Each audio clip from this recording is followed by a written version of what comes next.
Hello everyone. Today I'd like to talk about forgiveness and self-doubt. Now, when we can't forgive other people, when we feel the inability to forgive other people, it's usually because we doubt ourselves. We usually have this feeling that if we try to address other people in our minds, if we try to conjure up the idea of engaging this person, that if we can forgive them, it kind of hurts. Because in essence our pride is hurt. Our ability to feel strong in society is hurt. And it's usually because we doubt ourselves. It would not be very hard for somebody who doubts themselves very little to forgive somebody else. To forgive somebody else is to understand that to not forgive is to basically inflict oneself with an ailment, a mental ailment, that's purely by choice. Forgiveness is just as much for us as it is for the person we're forgiving. If we decide to work towards the ability not to hold grudges, not to look down on people, not to take a slight as basically a state of war with that person, then we are basically being strong. And the only way to be able to reach that state of forgiveness, that ability to forgive in this way and free oneself, is to not doubt oneself as much. Self-doubt is the Achilles heel of most strong people. Because once somebody insults you, once somebody basically looks down upon you with a statement or a look, even somebody who's very strong psychologically and physically or what have you, they will feel that pain. It will strike them if they doubt themselves, because it feels like when we doubt ourselves that we already have this wound, and that for somebody else to slight us verbally or even with a look feels like that wound is being torn open. But that wound is not created by them. It's created by our own self-doubt. And forgiveness is actually a really good control group kind of thing. It's a really good test of how much you understand yourself, how much you accept about yourself. Because if you can't forgive, then it's likely you very much doubt your abilities, and you feel like the person insulting you might be right. But the most important thing is to, even if you realize that you do doubt yourself and it's hard for you to forgive because you do doubt yourself, the important thing is to work beyond that feeling, but also beyond the static position of identity. Now, what do I mean by that? We understand and feel ourselves as being a particular person. The stories we tell ourselves, the affirmations we say throughout the day. I am strong. Oh, I'm better than that. I can do better. I've progressed. These affirmations are basically reinforcing the identity that we hold of ourselves. Now, anything that goes against those affirmations, we feel like we're directly under attack when we hear something that goes against those affirmations, that makes us doubt those affirmations are true. And thus it makes us doubt our identity. And that's what self-doubt really is, doubting our own understanding of ourselves. And forgiveness is hopeless when we doubt ourselves to the extent that any little insult will make us doubt our identity. But that's what it boils down to. Now, there are different levels. As far as doubting the identity, there are different levels of that, I should have said.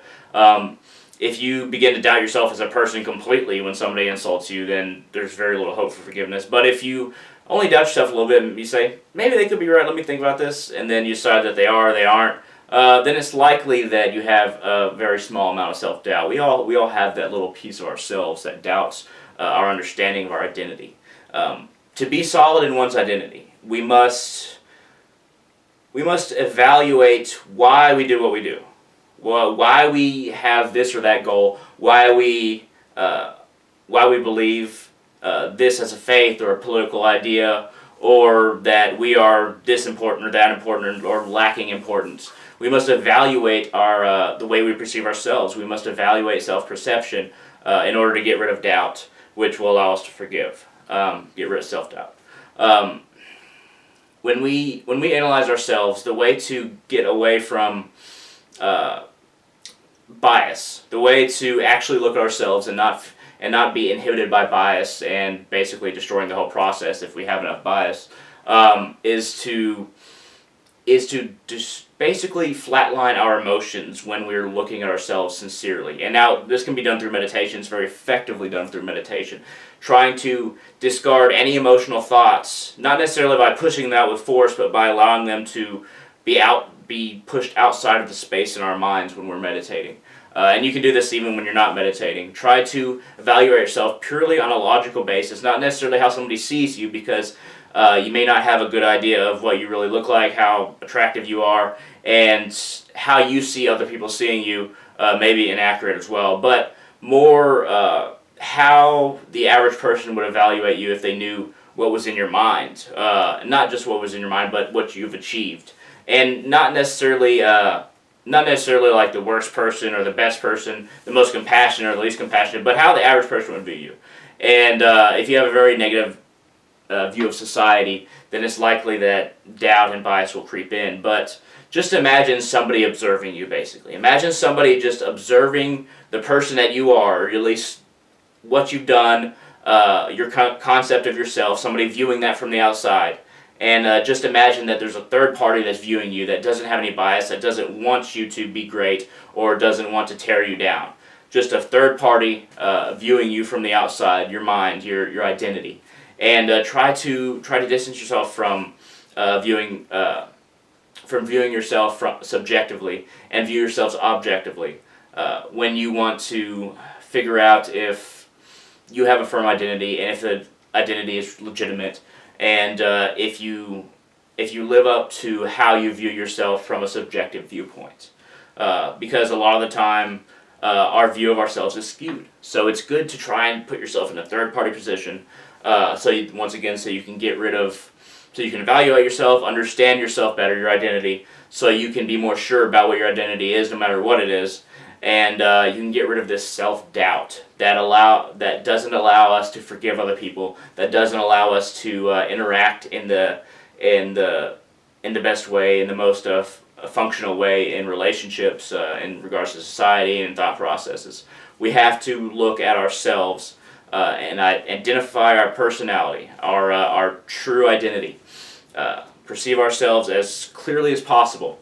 And then once we've done that, we can decide if somebody on the outside criticizing us or even complimenting us is correct about who we are, but we have to look at ourselves first.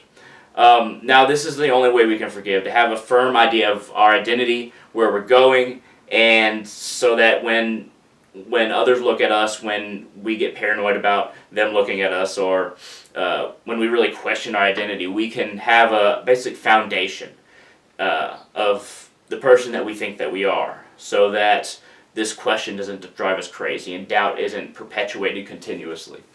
I'll give an example. I drink quite a bit, and I don't like to think of myself as an alcoholic. But if I just look from the outside about how much alcohol I consume from just a person that just drinks every now and then, they would say that I drink a lot of alcohol, so it's likely that I am an alcoholic. But let's move on to a personality trait. If somebody, when I view myself from a third party, and I look at myself and say, okay, my words or my actions in this social situation, me messing with this guy, with somebody just playing around, verbally, with kind of teasing him, but not really, just kind of on the iffy line. If somebody looking at that from the outside, that exchange of words, would they see me as a bully, or would they see me as just messing around trying to get to know this guy? Just try to put yourself in third party perspectives like that, and self-doubt will encounter a firm sense of identity. Even if you don't think you're like the greatest person, at least you'll have a foundation of who you are. And this is why we should address ourselves like this mentally, if not through meditation, then just mentally, and throughout your day, or once every week, however often you want to do it. That way we can know where we're at, and we don't have to have increases in doubt every time we receive some kind of negative feedback. But basically this whole process that I'm talking about is to better be able to forgive other people and thus be able to exist happily in a society. Now, forgiveness doesn't always mean that you forget about what somebody did and look out for it in the future, or even if you want to cut ties with this person. It just means that that person no longer has a negative presence in your mind, and you're not hating that person. Forgiving can be for everybody involved, and even if you have to separate from that person in your relationship, it's very important that you don't carry them with you in hate. And that's what forgiveness is all about. It's not necessarily about a single conclusion that's always the case, that's always letting them back into your lives, even if it's most of the time that way. It's about letting go of emotional attachment to that person, whether it be positive, negative, so that we can clear space for new developments in our lives. But this has been a video about self-doubt and forgiveness. This is also a request from a very good friend. And I hope if you like this video, you hit that thumbs up down there. If you want to comment, I really appreciate it. But I will talk to you very soon about probably very similar topics to this. Thank you very much.